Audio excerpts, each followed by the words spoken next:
In this video I'm going to demonstrate how to replace a GI socket with one of these matrix bulbs to power one of our products.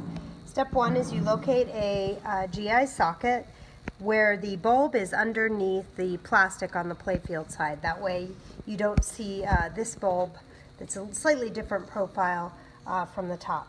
So first step is you take a nut driver after you've located that GI socket.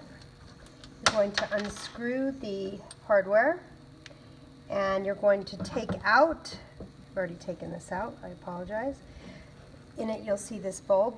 You're going to take out the stock factory bulb by pushing in and turning, and it just pulls right out.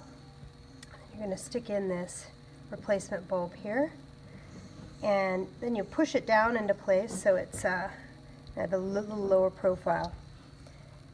Now we're going to simply slide that back into place. And that wire will stick out, which will allow us in the next step to power this product.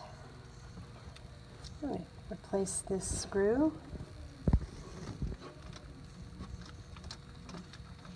And